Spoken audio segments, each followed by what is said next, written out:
अब आ गया आपका ज्योग्राफी। घूर्णन काल, ये तो और समझने का चीज है, रोटेटरी पीरियड। थोड़ा इसे समझिए, साइंस का चीज है ये सब। ये कलम हमको देख रहे हैं, कलम देख रहे हैं, तो ये कलम कोई एक्सिस पर होगा, ठीक है, तो आइदर क्लॉकवाइज, ऐसे फिजिक्स में भी पढ़ते हैं, ज्योग्राफी में बाया को थोड़ा ऐसे समझ लीजिए, हम बेसिक चीज बता देते हैं ज्योग्राफी का, इसकी जरूरत पड़ेगा। ये एन जो है, एन जो है से ये पोल नहीं है, एन जो है से नॉर्थ है, और ये एस जो है से साउथ है। और ये देखिए आप ही लोग के डायरेक्शन में ये हो गया, डब्ल्यू हो गया है, ये डायरेक्शन आप समझिएगा। डायरेक्शन 4 ही होता है, ज्योग्राफी का बेसिक शुरू हुआ है, रोटेशन और रिवॉल्यूशन बता रहे हैं। तो अपने से ऊपर को उत्तर समझिए, समझना नहीं, हम नहीं कह रहे समझने के लिए, होता है अपने से ऊपर को उत्तर, नीचे को दक्षिण, इसमें कोई कंट्राडिक्शन नहीं है।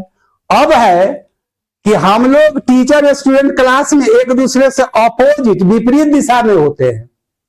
जैसे मेरे लिए पूरब इधर है, आप लोग के लिए पूरब इधर है, तो आप चाहे जिस डायरेक्शन में खड़े हो, चल रहे हो, सो रहे हो, जाग रहे हो, राइट हैंड को, राइट हैंड मतलब दाहिना का हमेशा ईस्ट वार्ड कंसीडर करना, पूरब, इसलिए कि आप लोग के साथ हम यही हो गए, ये समझ गए।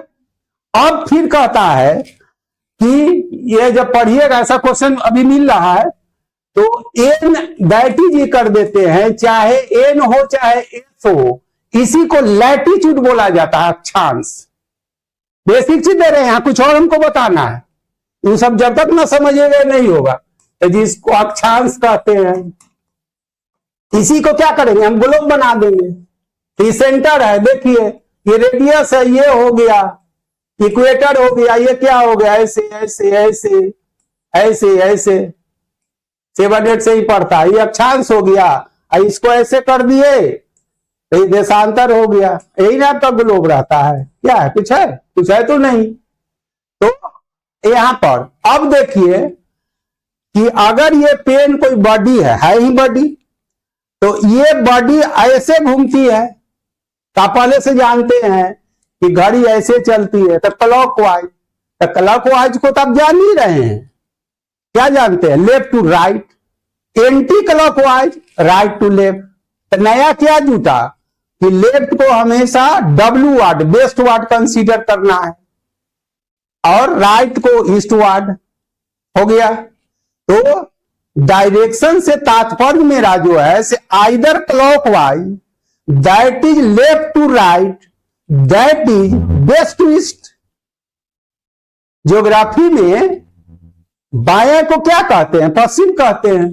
देखिए आप लोग के साथ हो गए हैं, तो इतना समझ गए होंगे। तो डायरेक्शन से मेरा तात्पर्य है कोई बॉडी का, अभी हम रोटेशन रिवॉल्यूशन नहीं बोल रहे हैं, सीधे चक्कर लगाना हम बोल रहे हैं। तो कोई बॉडी अगर ऐसे चक्कर लगा रही है तो क्या हो गया, क्लॉकवाइज, यानी घड़ी के चाल की दिशा। घड़ी कैसे चलती है, ऐसे चलती है, तो आप बच्चे से जानते हैं कि घड़ी ऐसे चलती है, तो क्या है, बाया से दाया। अब बाया की ज्योग्राफी में क्या कहा जाता है, पश्चिम। तो घड़ी जो चलती है clockwise, that is left to right, that is west to east, हो गया। अगर घड़ी ऐसे बाई द वे चलती है तो क्या कहते हैं, दाई से बाई ओर, तो दाई को क्या कहते हैं, पूरब, बाई को क्या कहते हैं, ऐसे। तो डायरेक्शन से मेरा तात्पर्य है either clockwise either anti clockwise, ये आप समझ गए होंगे। ऐसा चीज अभी और क्वेश्चन आ रहा है, अभी यहां पर कह रहा है कि आप समझिए, ये तो फिजिक्स का चीज है कि अगर ये बॉडी है, ये किस डायरेक्शन में चल रही है, दैट इज डिफरेंट, वो अलग बात है, उस पर मेरा कुछ अभी कोई कमेंट नहीं है। चाहे वो क्या चल रही है, ऐसे हो रही है तो क्लॉकवाइज है, या फिर क्या है, ऐसे चल रही है एंटी क्लॉकवाइज है। तो डायरेक्शन की अभी हमारी बात नहीं हो, डायरेक्शन चाहे क्लॉकवाइज हो चाहे एंटी क्लॉकवाइज हो, दैट इज अदर थिंग, उस पर कुछ नहीं हम कर रहे हैं। तो अगर कोई बॉडी अपने एक्सिस पर इधर से घूम रही है चाहे इधर से घूम, तो ये रोटेशन कहलाता। रोटेशन मतलब घूर्णन लिखा, वही घूर्णन काल, रोटेटरी पीरियड लिखा हुआ है। क्योंकि 24 घंटों में पृथ्वी एक चक्कर लगा लेती है, तो पीरियड का क्या मतलब है, पार्टिकुलर समयांतराल के बाद वो फिर वहीं पहुंच जाती है।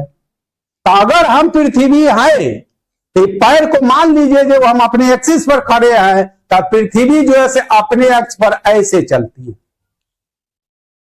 समझ में आ गया? तो ऐसे चलते थे क्या, पश्चिम से पूरब की हो गया। अगर ऐसे चलती तो ये होता। तो जब कोई बॉडी अपने अक्ष पर either clockwise either anti clockwise जो चक्कर लगाती है तो रोटेशन कहलाता है। अब ये कॉलम को हमने मान लिया जो कोई बॉडी है, तो इसके अराउंड चाहे either clockwise either anti clockwise अगर वो चक्कर लगाती है तो उसको रिवॉल्यूशन परिक्रमण कहा जाता है। ये फिजिक्स में भी आप पढ़ते हैं। अब ज्योग्राफी में आ जाइए, तो पृथ्वी अपने अक्ष पर 1610 किलोमीटर प्रति घंटा की दर से लगभग 24 घंटों में एक चक्कर लगा लेती है, जिसे पृथ्वी का घूर्णन काल रोटेटरी पीरियड अथवा दैनिक गति कही जाती है। ये सब चैप्टर आगे मिलेगा आपको, या कुछ और बताना है हमको, समझ गए? इस पृथ्वी के घूर्णन से ही दिन रात होता है। यह समय का निर्धारण सिखाएंगे, ऐसा क्वेश्चन तो है कुछ, लेकिन दूसरा चीज है तो समय का निर्धारण आप कैसे करेंगे, AM PM कैसे क्वेश्चन आता है। कोई लेवल का परीक्षा देते हैं, सोमवार मंगलवार आज ये तिथि है तो ये तो चैप्टर पूरा पढ़ना पड़ेगा। लेकिन हम वैसा सेट किए हैं अधिक से अधिक आपको बता दे। तो पृथ्वी अपने अक्ष पर पश्चिम से पूरब की ओर 1610 किलोमीटर प्रति घंटा की दर से लगभग 24 घंटों में एक चक्कर लगा लेती है। तो अपने अक्ष पर चक्कर लगाती है तो क्या कहेंगे, उसको रोटेटरी पीरियड कहेंगे ना,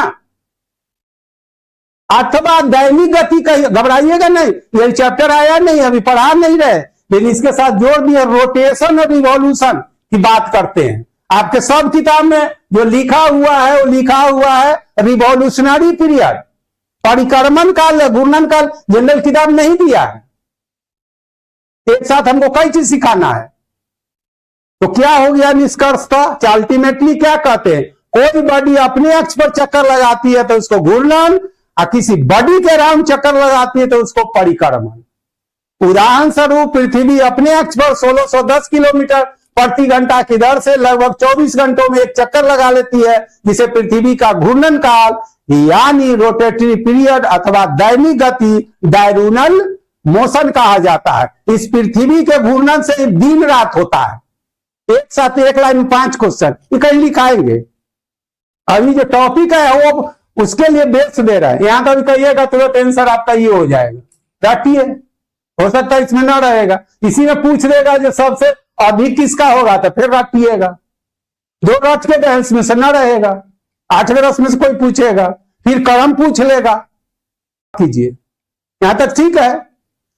तो जिस प्रकार से पृथ्वी अपने अक्ष पर 24 घंटों में एक चक्कर लगा लेती है, जिसको घूर्णन काल कहते हैं, इसी से जोड़ देते हैं, ठीक उसी प्रकार से पृथ्वी सूरज के चारों तरफ लगभग 365 दिन 305 कहते 1/4 कहते दिन में एक चक्कर लगा लेती है, तो उसको पृथ्वी का परिक्रमण काल। तो 24 घंटा में चक्कर लगाया था तो घूर्णन काल, 365 दिन में लगाया तो इसको क्या परिक्रमण काल, और 24 घंटा तो उसको दैनिक गति, 365 में तो क्या होता वर्ष होता है, तो इसको वार्षिक गति कही जाती है।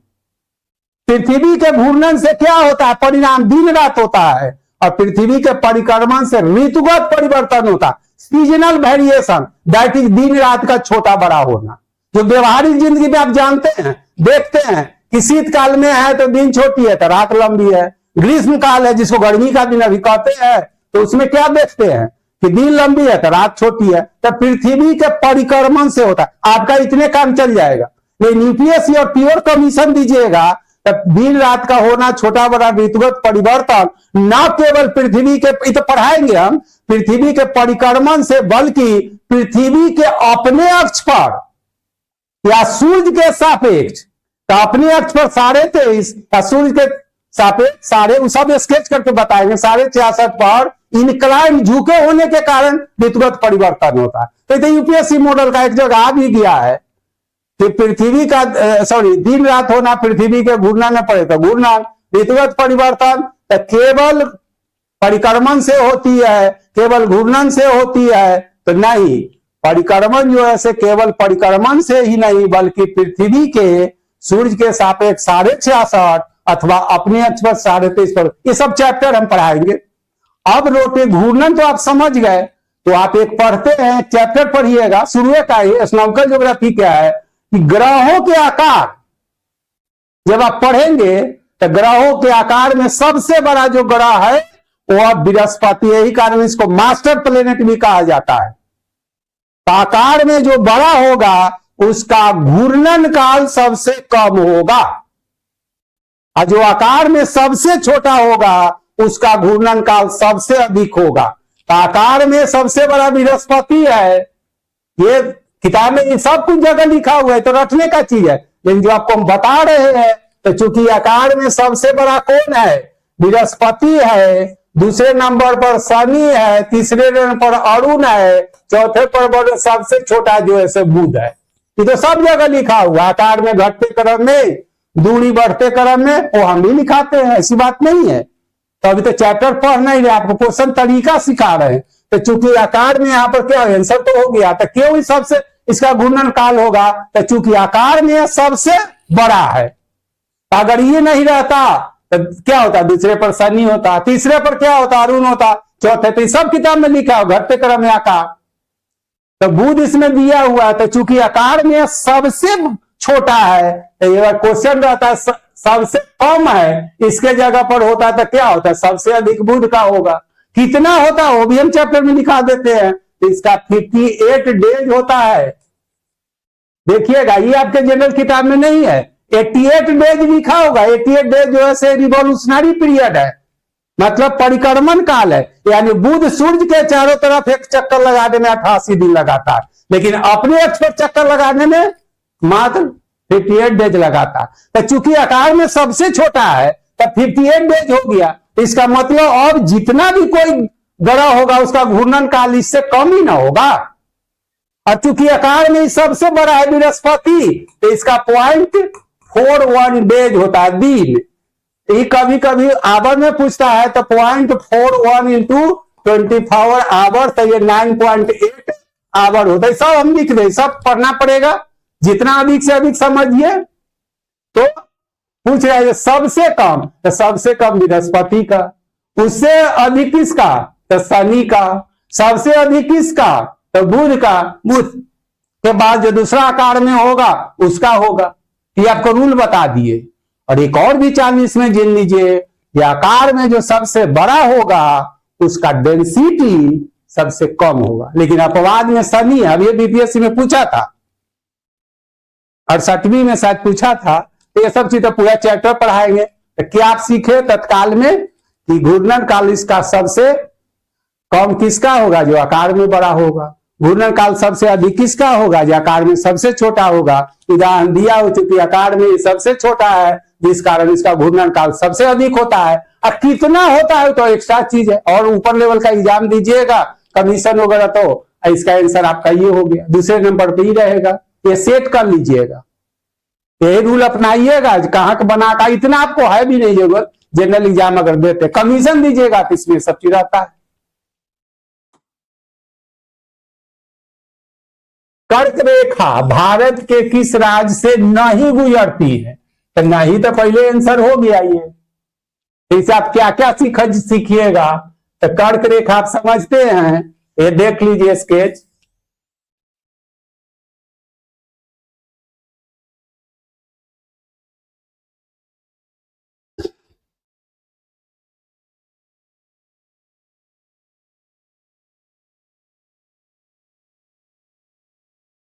देखिए सब हम थोड़ा बता रहे हैं। ये आपका क्या हो गया? ग्लोब है या पृथ्वी है। ये आर हो गया, फिजिक्स में पढ़ते हैं, साइंस में पढ़ते हैं, सेंटर है। समझ में आ गया? तो आप देखते हैं अभी जो ऐसे देख लीजिए, ये 23.5 एन है, इसी को कर्क रेखा कहा जाता है, मतलब ट्रॉपिक ऑफ कैंसर। ये 23.5 क्या होगा? एस होगा, इसको मकर रेखा कहा जाता है। ये सब चैप्टर है, थोड़ा इंटरेस्ट लगा देते हैं जो होता क्या है। ये कर्क रेखा, फिर इसके नीचे होगा तो 66.5 होगा एस, तो इसके भी जो होगा 66.5 एन होगा। ठीक है, तो इसी को ट्रॉपिकल जोन बोलते हैं। सब एक साथ कर रहे हैं। उष्णकटिबंधीय क्षेत्र, ये 23.5 से 66.5 का बीच का जो जगह है इसको उपोष्ण या शीतोष्ण कहता है। इसको आर्कटिक सर्किल कहता है, आर्कटिक भी, इसको अंटार्कटिका। ये जो है से तो एन है, ये एस है, पोल है, इसमें भी है सब पोलर, तो उतना आपको है नहीं, लेंदी नहीं कर रहे हैं। तो यही पूछ रहा है किससे होकर गुजरता है। ये तो एक साथ ही बता दिए समझने के लिए। तो जो सिंपल क्वेश्चन कम मेहनत में आप चाहते हैं, तब यही जो है भारत के 8 राज्यों से होकर गुजरती है कर्क रेखा। यही ना रखते हैं, समझते, कुछ नहीं है। ये हो गया था 8 राज्य, तो सब ठीक करते हैं। ये देखिएगा, ये क्रम में पूछता है, तो सबसे एटलस देखिएगा, या और सा क्लास होगा तो इसमें तो सब है, बना हुआ है मैप, तो उससे चर्चा भी हम क्वेश्चन करा रहे हैं। 8 राज्य है कौन, ये क्रम में याद रखिएगा, आगे पीछे करके पूछेगा तो सब बराबर रखिएगा। तो सबसे हम इधर लेफ्ट टू राइट बढ़ रहे हैं, तो गुजरात, राजस्थान, मध्य प्रदेश, छत्तीसगढ़, इसके बाद में झारखंड। जब झारखंड नहीं बना था तो बिहार आता था, तो गुजरात, राजस्थान, मध्य प्रदेश, छत्तीसगढ़, झारखंड, पश्चिम बंगाल, 6 गो हो गया। मिजोरम और त्रिपुरा, ये 8 हो गया। लेकिन क्रम में अब गुजरात से आप सोच के गए हैं, गुजरात से शुरू नहीं किया है, तो जहां से शुरू करेगा, आप लेफ्ट टू राइट करके गए हैं, वो राइट टू लेफ्ट कर देगा या बीच से ले लेगा।